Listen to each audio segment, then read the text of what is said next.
Hi guys! Yeah, this is your minimalist mom. And today, ano ba gagawin natin? Ayan, gusto ko lang i-share. If you can remember yung furniture kong sink namin, siguro may nakita kayong nakabaskil na hugasan, ang ble-ble-ble, ganyan-ganyan. So, may papakita ako sa inyo later on na hindi siya nasusunod. Ayan, especially when someone cooks na hindi talaga marunong magligpit, yun nagiging struggle namin dito sa bahay eh. And ang hirap pag walang kasama dito sa bahay na nagliligpit, especially if you are a mom na very busy rin. You try to balance everything. As a single mom, of course, minimalist mom, minimal lang. Diba? Of course, you're going to think about yung ano rin, yung pagkakakitaan mo, diba? Yung mga bata, yung mga kailangan nila sa school. So, pag may mga homework din nila na kailangan nila ng tulong mo, ganyan. So, they also need time. Yun. So, lalo na yung isa ko ring nag-home study, hindi lang porke home study ang akala ng iba pa-easy-easy lang. No. Actually, if you try to compare home study at saka school setting, mas marami ring ginagawa ang home study kasi you as a mom, you're the one who's creating all things, not only academic but yung mga activity ng isang bata. So, there's a reason why I home studied my daughter. Ayan, marami nagka-question how about her social life, ganyan. So, alam mo yan, hindi mo kasi maano ang mga tao, hindi mo ma-please lahat. They will not understand the background of your life. That's why you're doing home study with your children. Ganyan. May mga comments sila. So, hindi kasi nila alam ang buhay mo as a single mom, ganyan. And with the kids also. So, at first, of course, I also asked the kids if they want a normal school. We tried, ganyan. Pero may mga nangyaring hindi maganda. So, talagang i-home study ko siya yon. Dun kami nagiging busy. And I'm glad to say, yung pangalawa ko na home study rin siya. He's in college now, so he's really independent. Pero, kailangan pa rin kasi may mga basic subjects siya, ganyan. So, sometimes, tinatanong niya rin ako sa mga homeworks niya, ganyan. But, when it comes to major one, kasi pure, computer, siya na yung nakakaalam. So, very independent na siya. Nakagaan din. Kaso, well, anyway, going back to our sink, ganyan. So, sa gabi, minsan, nakakatamad na kasi, of course, the whole day, you're working, ganyan, tapos hanggang gabi pa, mag-work ka sa single mom, diba? So, kailangan talaga ng hindi lang dalawang kinds of work you'll be having if part-time. Pero pag full-time naman, syempre talagang pagod ka na. I don't think having a part-time would even carry yung katawan na kasi syempre tumatanda na rin. So, I was really thinking of getting yung kasama lang sa bahay na tagaligpit, ganun. Kasi sometimes hindi ko na rin talaga maasikaso lahat ang bahay. Yan. So, especially, yung mga bata rin, they would ligpit. Pero, pag may kasama ka kasing maski isa, apat kami sa bahay, kaming tatlo, nagliligpit naman kasi clean as you go ang mindsetting. Pero, pag ang isa, hindi siya clean as you go. It would be added, alam mo yon, added task for us, especially for me as a mom, kasi ikaw talaga yung pinaka main point when it comes to ligpit, ganon. So, especially for me, ayoko talaga yung makalat, yung ewan ko, siguro may mga ganyan talaga sa family, sa mga family member, yung parang konting dust lang. May, well, I would aminin ko naman, may pagkaselan. Ganyan. May pagkaselan ako talaga. Aminin ko yan. Pero, hindi naman totaling, meron pa rin tayong pagka-cowboy ng konti, ganon. Pero, hindi naman totally na maselan. Parang, tamang ligpit lang sa akin. Well, going back to, kukuha ka ng tagaligpit, ganyan. Ang hirap ngayon, kumuha ng, yung matratrust mo ba ang kanyang trabaho. Kasi minsan, may mga trabahong, meron kami nakukuha na hindi ko talaga rin gusto yung trabaho niya. So, minsan inuulit ko siya, ganon. Even though you tell her na ganitong gawin mo, ganyan. Minsan nauulit ko siya, ganon. So, ang hirap yung meron kasi akong mag-a-abroad na siya, ganyan, nagsisi-abroad yung mga yung mga gusto kong hindi ko na matapatan ng sweldo ng abroad. Parang isang sweldo ko na rin yun. Diba? Okay lang na maghahati kami, pero ang gusto na rin nila yung parang sweldo ko na rin. Kaya sila nag-a-abroad, diba? Iniiwan ako. Pero anyways, ayun, I'm also happy naman para naman at least umangat ang kanilang mga buhay, ganyan. So, yun yung hangad ko. Ngayon, hindi nga tayo makakuha. Yun, gawa na rin ng budgeting, ganyan. Especially that yung mga anak ko nag-aaral pa, so you really need the tight budget. Yun. So, kailangan talaga gawin mo rin lahat. So, our sink, pakita ko, dilubyo talaga siya maski meron kaming pinapaskil, ganyan. Napaka-dilubyo niya. So, parang paggising mo, what? Ganyan. Ganyan talaga.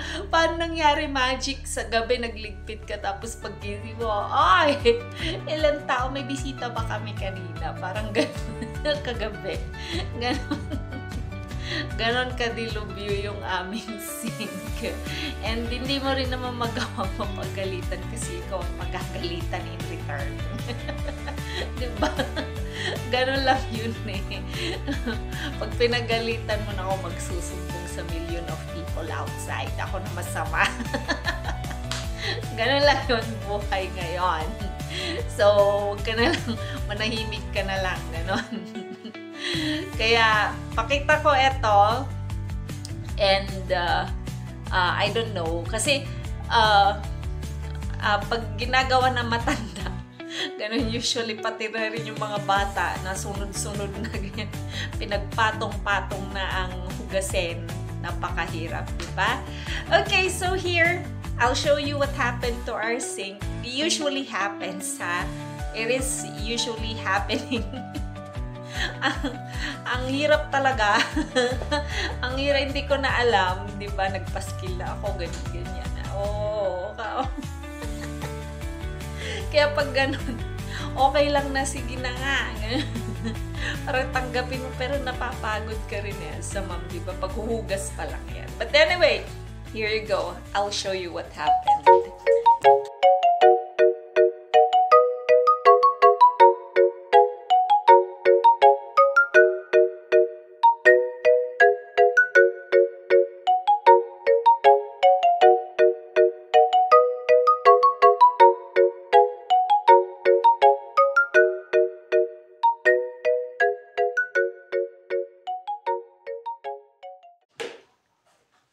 Ayan, so yun na nga, di ba?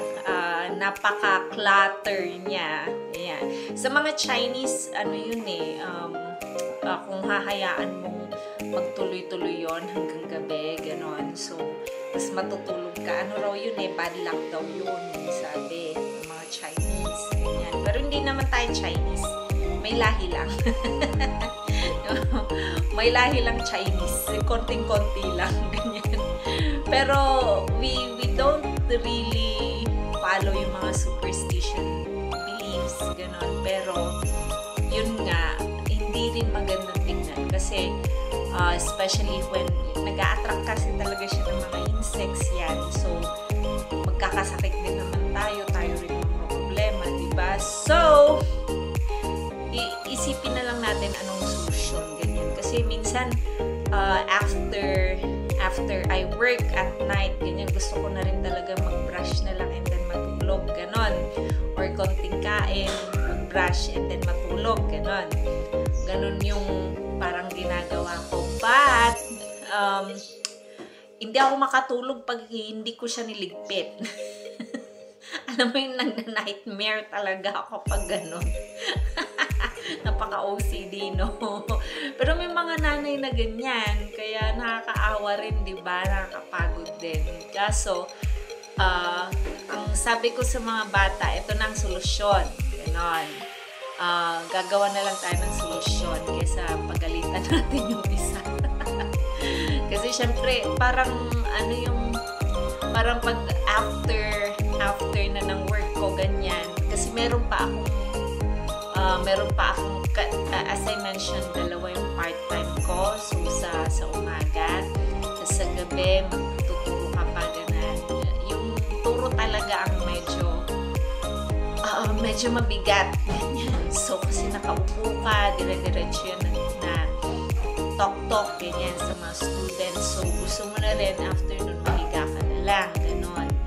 Mag-brush ng contents, mahiga, ganon. And it's a good thing, audio siya, hindi mo na kailangan mag-wash ng face or what, ganon. Kasi nakapag-wash ka na and everything. So, yun lang, yung mag-brush na lang. If I'm hungry, I wanna eat before going to bed, mag-brush na lang. So, sabi ko sa mga bata, pag ganung medyo makalat na siya. Kasi pati mga bata, pagod na rin sa gabi. Ganyan. Kasi syempre yung utak din nila sa school, yun. Nakakaawa rin, of course. Pero, they make sure na yung sa umaga yung mga beddings namin, they really clean it, ganyan, they really yung kwarto nila, ganon. So, anuhin talaga nila malinis. And they also wash their own dishes. Pero, pag sa gabi, pag nakita na nilang ganon na merong di na naghugas, pati sila susunod. O, diba? Parang, hey, nakakatamad. Parang, kasi ang kinakain ko lang naman sa gabi would be bread, ganyan, mga chichirya, yun. So, hindi na kailangan talaga ng plato. Ngayon, sabi ko sa kanila, let's do something else. Kako na, to lessen na pagkababa ko, hugasan ko na lang yung mga pots, ganyan. Kasi usually mga pots, kasi nagluluto nga siya. Mahilig siya magluto. Luto ng luto yan. Wala naman kumakain. Tapos pag di pa naubos, pagalitan pa. Diba? Wala naman kumakain. Ganyan. So parang anyways, okay, moving on. Naisip ko, and hopefully, makakatulong to maski sa konting budget. Kasi naman yung kukuha ako ng taga-hugas sa gabi. Kung pwede lang may taga-hugas lang talaga sa gabi, no? So, we will try, okay? We'll try, but I know it's effective, ganyan. Kasi, yung mga bata dati, ito na yung ginagamit namin, mga paper cup, ito, paper bowl, ito, ibabalik ko talaga ito kasi it would be effective not only for the kids but also for me. Diba? Yung hindi tayo mapapagod, we also need to save energy. Kasi tingnan mo, parang nakahagard na. Diba? Bawal mahagard, mga mamis, kasi kailangan din tayo ng mga bata. Diba? Sa atin din kumukuha ng energy ang mga anak natin. Ganon. So, anyway, these things are, alam mo yun, easy to dispose. Hindi naman siya magastos, pero yung budget ko lang dito, parang less than 100 lang, gano'n. And nagagamit lang namin ito nighttime. Kasi nga, wala na talagang wash siya sa gabi. Lahat pagod na. Ganon. So, we are also introducing this to yung kasama namin, mahilig magkalat. Huwag niyo akong sumbungan. Yun. Pero, minsan, ayaw niyang gumamit ng mga ganito eh. He wants the real plate din yun. Pero, sabi namin magbugas siya. Diba? Okay, but ito, nakakatulong ito. At least it lessens energy and time. Yun. So, kung mga kaldero na lang ang hugasan, may minsan din na, syempre hindi na magluluto kasi pagod na sa gabi, ganyan. Pagod na siya sa gabi. Hindi na siya magluluto. Kinaumagahan na lang siya magluto. So, okay lang. Pero pag sa gabi siya nagluto, ganyan, yun yung mga hugasan ng mga pots, karamihan. Diba? Isang potahe lang yung iluluto, pero 10 pots ang ginamit. Diba? Saan ka pa? Oh. Ewan ko ba ba't ganun? 10 pots. Inaanohin ko na lang kaya isang pot, no? Pagalitan ako maghahanap. But anyhow, ayun. Ito, it's really effective. I've been doing this when maalala ko noon nung nagsicycle ako. Yung mga anak ko na sabi ko pag hindi kayo makahugas ng plates, they would use like this.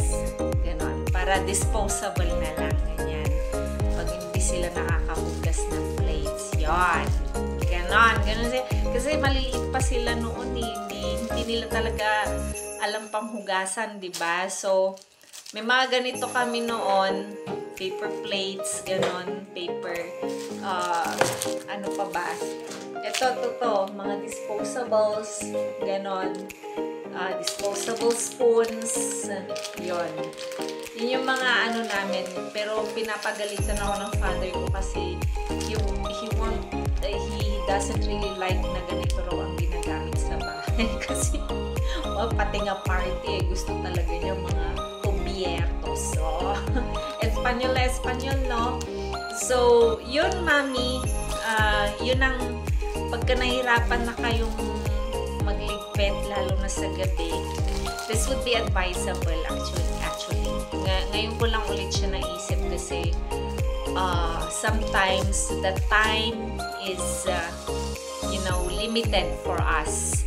Ganon. Tapos yung pagod na rin, energy, ganon. Lalo na yung university ko, kailangan talaga niya ng energy kasi malayo yung school niya. So, usually, tulungan na lang talaga kami yung hindi ba, alam mo yun, huwag nang mag-chucho-chucho kasi mas mahirap, di ba? Gawan mo na lang ng paraan, mami. Yan, yung mga problema natin sa bahay, ganon, para magaan-gaan naman. Yun. Kasi mahirap din kumuha sa panahon ngayon ng mga kasama sa bahay. Tapos yung budgeting mo rin, di ba? So, especially as a single mom like me, yun, minimalist ako lang. Ganon. Yun yung, I could say, a little suggestion, right? Kasi pag-advise, mabigat yun eh, di ba? A little suggestion for moms like me, yun. Konti lang naman siguro ito, mga bata lang. Tapos ikaw, kayo, ganyan. Kung meron kang hobby, kausapin mo siya about it, yun. Konti lang. Yung ganito na inaabot kami ng 1 week. 1 week or more. Yung mga disposable na to. So, yun yung ano ko sa mga bata. If you cannot actually wash your own dishes, it's better for you to use this. Yun. Ako rin. Tinatamad. Diba tinatamad na rin? Yun na lang advice ko sa mga bata, diba? Kesa naman magalit ka sa kanila, sasama pa yung loob nyo, magkaroon pa ng gap, ganyan. Pati sa asawa mo siguro, yan. sa tatay ko, mga old na, hindi na sila nakaka-follow instruction. So, anuin mo na lang, be patient na lang sa kanila, di ba? Tayo na lang mag-adjust. Mga bata nakakaintindi. They would do this. Okay? So anyway, I hope you're happy about this. Just little, alam mo yon, yung little gumastos ka, kapalit ng peace of mind. Yun lang, yun. Konti lang naman, di naman talaga ganun karami. So, mga ganito lang, less than, ano lang to eh. Tingin kayo dun sa pinakamurang department store sa atin. Makaka-save kayo, di ba? Alam nyo na yun. Anyway, I'll see you again and God bless you more. Bye!